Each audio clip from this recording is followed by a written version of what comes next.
I'm Aaron Sagers, and with the Iron Fist's live-action debut in the Netflix series, we're asking, who's got the touch? Who's got the power?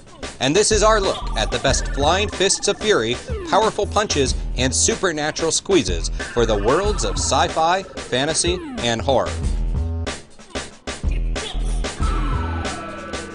In Kill Bill Volume 2, the bride used the 5-point palm exploding heart technique, aka Touch of Death, to put an end to her relationship for good.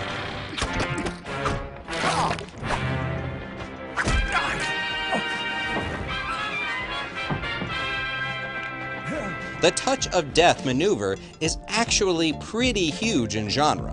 One such example showed up in Iron Monkey in the form of the Buddha's palm, which is used to induce fast-acting blood poisoning in victims. The Flash picked up a death touch called the Dim Mak in a 1987 DC Comics annual when he traveled to learn martial arts and instead learned a new power move, which somehow, well, it was forgotten about in comic book lore. Supergirl also developed a Touch of Death back in 1970s Adventure Comics number 398, but this was just a King Midas-esque curse instead of a fighting move. Don't worry, she got better. Meanwhile, on the fake death touch front, Bart never had the power, but he did convince Lisa he had the touch in the 3rd season of The Simpsons. Bart, don't use a touch of death on your sister. But not all super hits have to be deadly ones. For example, Master Oogway's nerve touch simply incapacitates his enemies in Kung Fu Panda.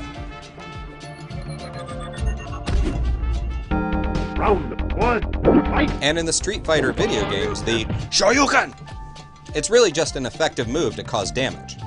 So effective, in fact, that some of us did it over and over and over and over again.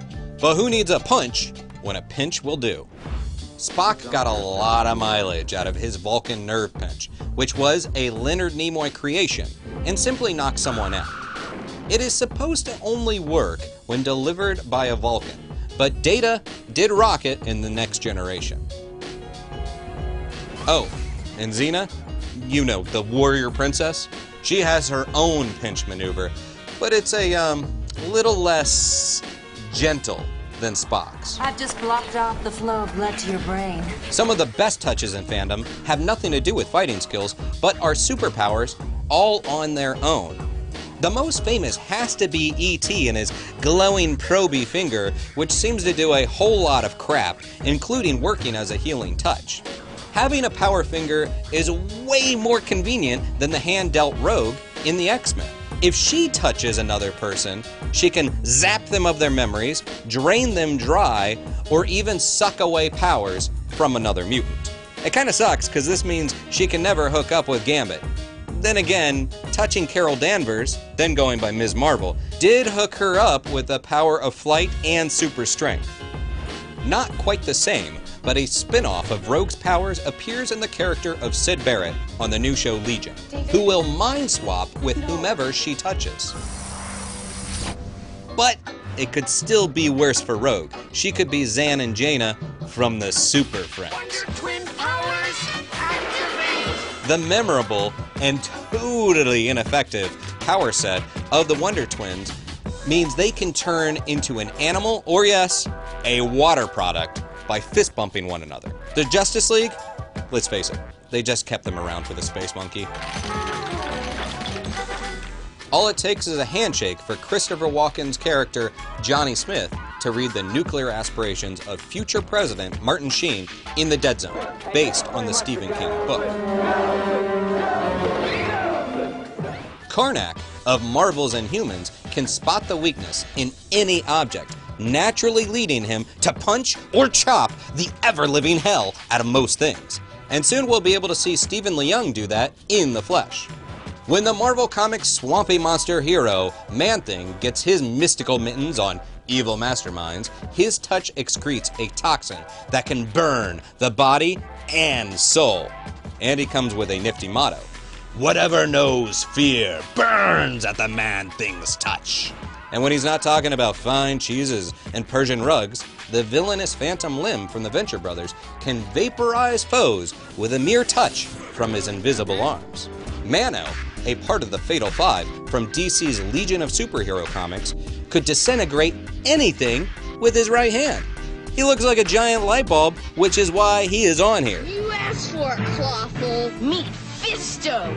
No video on Super Fist would be complete without a mention of the incredibly named Fisto from the Masters of the Universe line. With his super smash power. He and his mortal enemy, Jitsu, who was sort of fancy because he had a gold hand, would beat the crap out of each other regularly, or at least in my backyard. Given the hundreds of millions of dollars the Masters of the Universe line made, Fisto is probably more famous than half the people on here. Now, let's play Good Touch, Bad Touch, because there are a lot of super touches activated by cheekiness with others. When Poison Ivy plants her lips on yours for a smooch, prepare to have your mind controlled by the villainess. And a little making out just won't cut it in the comic Sex Criminals by Matt Fraction and Chip Zdarsky. In order to stop time, the characters Susie and John have to get it on to completion to activate their powers. Kind of puts the Wonder Twins to shame, doesn't it? But if Sex Criminals involves a little sexual healing, Zoe Benson in American Horror Story Coven has powers of sexual killing. Whenever she gets frisky, her partners hemorrhage and are reduced to a bloody mess. Remember the importance of safe sex, kids, and this ain't it. And we could not end this without showing the Lex Luthor action figure that punches himself in the head. And that brings us to the end of our Sci-Fi Wire super list of power punches and touches. What do we miss? Tell us in the comments below.